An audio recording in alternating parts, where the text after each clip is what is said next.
మహిళలు మహారాణులు ఆకాశంలో సగం అవనిలో సగం అయినటువంటి మహిళలందరికీ కూడా మహిళా దినోత్సవ శుభాకాంక్షలు. మహాశివరాత్రి పర్వదినాన భూమట్టానికి 4920 అడుగుల ఎత్తులోని మహేంద్రగిరి పర్వతాలపై కొలువుదీరినట్టు భీమేశ్వర ఆలయాన్ని దర్శించుకుంటే భక్తులకి వారి కోరిన కోరికలు తీరుతాయన్నట్టు అపార నమ్మకం. అందులో భాగంగానే భూతలం నుండి అత్యంత ఎత్తైన శిఖరంలో నిర్మించబడినటువంటి ఇక్కడ భీమేశ్వర ఆలయం ఉంది. ఈ ఆలయానికి ఒక ప్రతిష్ఠ ఉంది.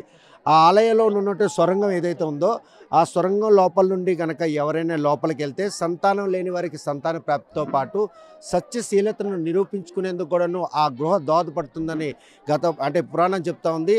నిర్వాహకులు కూడాను ఆ సొరంగం నుండి కనుక ఎవరైనా వెళ్తే వారి నిజాయితీతో పాటు సత్యశీలతను కూడాను రుజువు చేసుకునే దోహదపడుతుంది. అలా కాదని ఎవరైనా ఇరుక్కుంటే మాత్రం వారికి ఆ గృహలో ప్రవేశం ఉండదు అన్నది మాత్రం వారు చెప్తున్నటువంటి నానుడు. ఈ విషయంలో భక్తులందరూ కూడాను ఆ సొరంగం గుండా వెళ్లేందుకు చాలా పరితపిస్తుంటారు. శివరాత్రి పర్వదినాన ఆ సొరంగంలో నుంచి బయటికి రావాలని వారు చేస్తున్న ప్రయత్నంలో వారంతా కూడాను అటువంటి ప్రయత్నాలు చేస్తుంటారు. కాకపోతే ఆ ప్రయత్నంలో చాలామంది సఫలమవుతారు, కొంతమంది మాత్రం విఫలమవుతారు. అందులో వారి నిజాయితీని రుజువు చేసుకునేందుకు వారు చేస్తున్న ప్రయత్నమే ఇదని మనం చెప్పుకోవచ్చు. ప్రస్తుతం అంటే మహేంద్రగిరి పర్వతాల్లో అత్యంత ఎత్తైన శిఖరంపై నిర్మించినటువంటి భీమేశ్వర ఆలయం ఇక్కడ ఉన్నటువంటి కుంతి అదేవిధంగా ధర్మరాజు అర్జునుడితో పాటు భీమాలయం కూడా నిర్మించబడింది. ప్రస్తుతం ఏదైతే మన గృహం ఉందో ఆ గృహాన్ని వీక్షించేందుకు వీరందరూ కూడా లోపలికి వెళ్లేందుకు పరితపిస్తుంటారు. ఈ క్రమంలోనే ఏదైతే ఈ గృహం ఉందో ఆ గృహం నుండి లోపలికి వెళ్లేందుకు వారు చేస్తున్న ప్రయత్నంలోనే భాగంగా ఎక్కడ నుండి వచ్చారు? మేము శ్రీకాకుళం జిల్లా, శ్రీకాకుళం కోటబొమ్మాలి శ్రీపురం గ్రామం. ఏం విశిష్టత ఉందని ఇక్కడ ఏం విశిష్టం ఉందంటే శివాలయం ఉంది. భీముడు పూజించిన శివాలయం ఉంది కాబట్టి ఎంత దూరం వచ్చాం. మహేంద్ర భీమేశ్వర ఆలయంలో ఒక సొరంగం ఉంది, దాని గుండా వెళ్లే ప్రయత్నం చేశారు. వెళ్ళకుండా ప్రయత్నం చేశారు. మధ్యలో ఉండిపోయినది ఇదిగో ఈ అమ్మాయి వెళ్ళింది. లోపలికి వెళ్ళినప్పుడు ఎలా అనిపించింది? ఈజీ, చాలా బాగుంది, చాలా బాగుంది, చాలా బాగుంది, ఇష్టంగా. ఎంత కష్టం. ఆ లోపలికి వెళ్తే కోరిన కోరికలు తీరుతాను అపార నమ్మకం. ఇంకేమైనా సెంటిమెంట్? నమ్మను కాబట్టి వెళ్ళాను అంతవరకు. లోపలికి వెళ్ళేందుకు వారు చేసిన ప్రయత్నంలో మాత్రం అందరూ కూడా ఆ సొరంగం నుండి లోపలికి వెళ్ళాలని చేస్తున్నటువంటి ప్రయత్నం. ఈ సొరంగం లోపలికి వెళ్ళినట్టయితే మాత్రం వారి కోరిన కోరికలు తీరుతాను కొంతమంది భక్తులు నమ్ముతుంటారు. మరికొంతమంది మాత్రం వారికి ఎవరైతే సంతాన ప్రాప్తి కలిగిన వారు కూడాను ఆ లోపలికి వెళ్ళిన మహిళలు, పెద్ద వృద్ధులు, చిన్నారులు సైతం ఈ లోపలికి వెళ్ళని చేస్తున్నారు. చూస్తే కనుక భీమేశ్వరాలు అతి పురాతనమైనటువంటి దశాబ్దాలు కదండి, త్రేతాయుగంలో నిర్మించబడ్డ ఈ ఆలయం ఇంత ఎత్తైన కొండపై ఉండి కూడా ఇప్పటికి కూడా చెక్కు చెదరకుండా ఆశేష భక్తజనులతో ఆదరాభిమానులు అందుకుంటుంది. శివరాత్రి పర్వదినాన ఏదైతే మనం చూస్తున్న ఆ సొరంగం నుండి లోపలికి వెళ్ళేందుకు వారు చేస్తున్న ఆ ప్రయత్నంలో మాత్రం ఒక నిజ నిర్ధారణ అంటే వ్యక్తిగతంగా కావచ్చు, కోరిన కోరికలు తీర్చేందుకు ఈ భీమేశ్వర ఆలయంలో నిర్మించినటువంటి ఆ గృహం నుండి బయటకు వస్తే మాత్రం వారిలో కోరిన కోరికలు తీరుతున్న అపార నమ్మకం మాత్రం ప్రతి ఒక్కరిని కూడా ఇటువైపు రప్పిస్తుంది. అసలు శిఖరానికి ఎత్తైనటువంటి ప్రదేశంలో నిర్మించినటువంటి ఈ భీమేశ్వర ఆలయంలో ఉన్నటువంటి సొరంగం నుండి బయటికి వెళ్ళాలి, వచ్చి ఆ కోరిన కోరికలు తీర్చుకోవాలని వారి తాలూకా ప్రయత్నం మాత్రం ఇక్కడ మనం స్పష్టంగా కనిపిస్తుంది.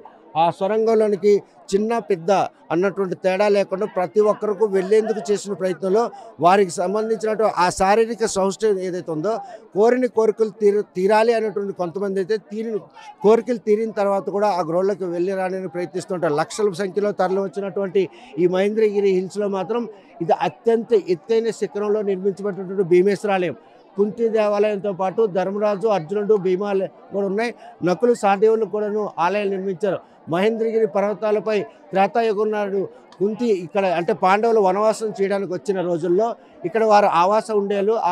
అంటే శివభక్తులైనటువంటి కుంతి మాత్రం స్వయంభూంగా శివుణ్ణి ప్రతిష్ఠించి ఆలయ నిర్మాణం చేపట్టారు. అప్పట్లో సామంతులు, రాజుల మధ్య జరిగినటువంటి ఏదైతే దీనిపై ఆధిపత్య పోరులో భాగంగా మాత్రం ఆలయం కొంచెంత ఖండమైపోయింది చెప్పుకోవచ్చు. చూస్తే కనుక ఎక్కడ నుండి వచ్చారు? ఇక్కడ ఈ ఆలయం కూడా విశిష్టత?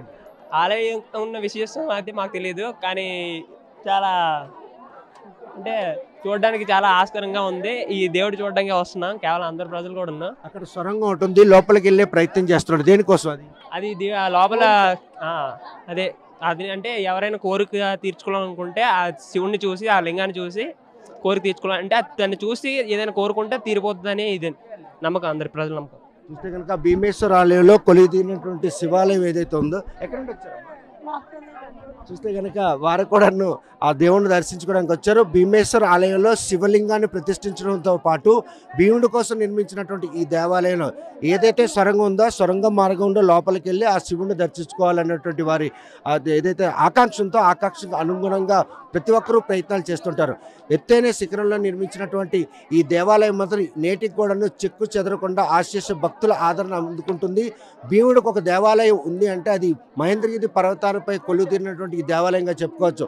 శివరాత్రి పర్వదినాన ఇటువంటి దేవాలయాలు దర్శించుకునేందుకు దేశ నలుమూలలు కూడాను ఈ పర్వతారోహణ చేసుకుంటూ వస్తారు. ఈ పైన అత్యంత శిఖరం పైన నిర్మించినటువంటి ఈ దేవాలయంలో ఉన్నటువంటి సొరంగం గుండా లోపలికి వెళ్తే కోరికలు తీరుతున్న భక్తుల అపార నమ్మకమే వారిని ఇక్కడి వరకు తీసుకొస్తుందనడంలో ఎటువంటి అతిశక్తి లేదు. మహేంద్రగిరి పర్వతాలను భీమేశ్వర ఆలయం సమీపం నుండి వీడియో జర్నలిస్ట్ రామకృష్ణ రమణతో సత్యం RTV శ్రీకాకుళం.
మరిన్ని వీడియోస్ కోసం ఛానల్ ని సబ్స్క్రైబ్ చేయండి, లేటెస్ట్ అప్డేట్స్ కోసం వాట్సాప్ ఛానల్ ని ఫాలో చేయండి అండ్ లింక్ డిస్క్రిప్షన్ లో ఉంది.